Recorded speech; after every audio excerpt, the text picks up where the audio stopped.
October 1 26-ാം ആഴ്ചയിലെ ബുധനാഴ്ച.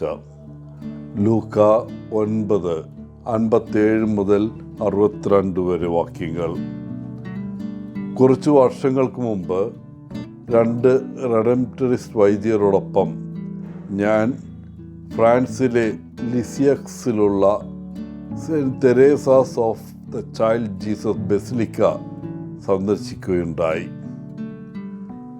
നഗരത്തിൻ്റെ അരികിലുള്ള ഒരു കുന്നിൻ മുകളിലാണ് ഈ ബസിലിക്ക സ്ഥിതി ചെയ്യുന്നത്.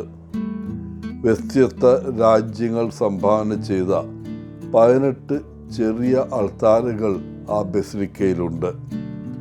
അതിലൊന്നിൽ വിശുദ്ധ കുർബാന അർപ്പിച്ചതിന് ശേഷം വിശുദ്ധ തെരേസ താമസിച്ചിരുന്ന കോൺവെൻറ്റ് ഞങ്ങൾ സന്ദർശിക്കുകയും അവിടെയുള്ള കാർമൽ മ്യൂസിയത്തിലും ചാപ്പലിലും കുറച്ച് സമയം ചെലവഴിക്കുകയും ചെയ്തു. ആ ചാപ്പലിലാണ് സെൻറ്റ് തെരേസയുടെ ശവകുടീരമുള്ളത്. കാർമലൈറ്റ് സഭയുടെ ഉടുപ്പ് ധരിച്ച് മരണക്കിടക്കയിൽ കിടക്കുന്ന പോലെ തെരേസയുടെ രൂപം അവിടെ കിടത്തിയിട്ടുണ്ട്. 2023 സെൻറ്റ് തെരേസയുടെയും അവരുടെ മാതാപിതാക്കളുടെയും തിരുശേഷിപ്പുകൾ വത്തിക്കാനിലെ സെൻറ്റ് പീറ്റേഴ്സ് സ്ക്വയറിൽ കൊണ്ടുവന്നപ്പോൾ ഫ്രാൻസിസ് മാർപ്പാപ്പ പറഞ്ഞു, ജനങ്ങളെ സ്നേഹത്തിലേക്ക് ആകർഷിക്കാനും ദൈവത്തിലേക്ക് അടുപ്പിക്കാനും കഴിവുള്ള വിശുദ്ധ തെരേസയെ പോലുള്ള ഹൃദയങ്ങളെ സഭയ്ക്ക് ആവശ്യമുണ്ട്. വിശുദ്ധ തെരേസ മിഷനുകളുടെ രക്ഷാധികാരിയാണ്. പക്ഷെ അവർ ഒരിക്കലും മിഷൻ പ്രവർത്തനത്തിനായി പോയിട്ടില്ല. ഇത് എങ്ങനെ വിശദീകരിക്കും? കൊച്ചു തെരേസ്യ ഒരു കർമ്മലീത്ത കന്യാസ്ത്രീയായിരുന്നു.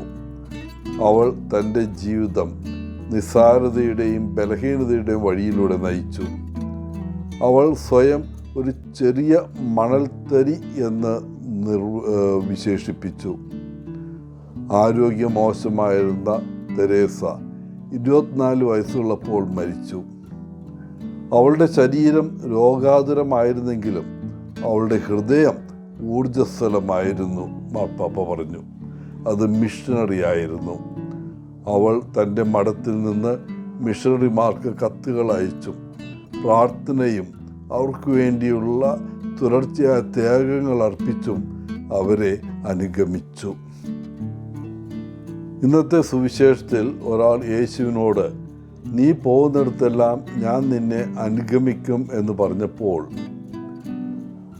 എപ്പോഴും സഞ്ചരിച്ചുകൊണ്ടിരിക്കുന്ന ഒരാളുടെ ജീവിതമാണ് തൻ്റേതെന്ന് ആ യേശു ആ വ്യക്തിക്ക് മുന്നറിയിപ്പ് നൽകുന്നു. അദ്ദേഹം ഈ വാക്കുകളിലൂടെ അത് വെളിപ്പെടുത്തി.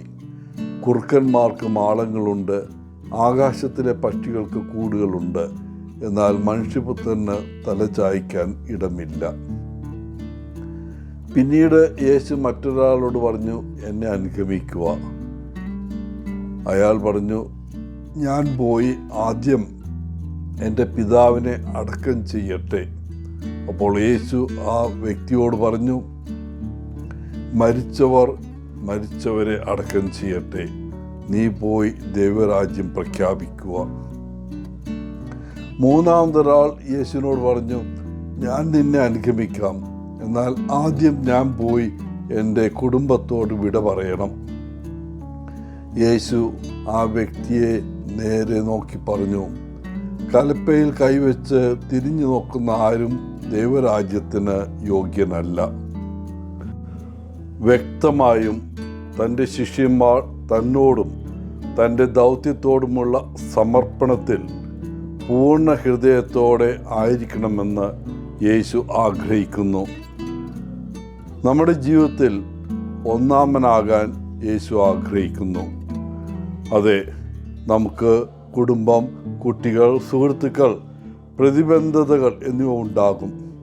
എന്നിരുന്നാലും നമ്മുടെ പ്രാഥമിക പ്രതിബദ്ധത യേശുവിനോടായിരിക്കണം.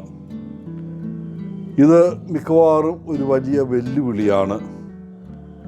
എല്ലാത്തിനുമുപരി നമ്മുടെ കുടുംബങ്ങളും ഉത്തരവാദിത്തങ്ങളും നമുക്ക് പ്രധാനപ്പെട്ടതാണ്.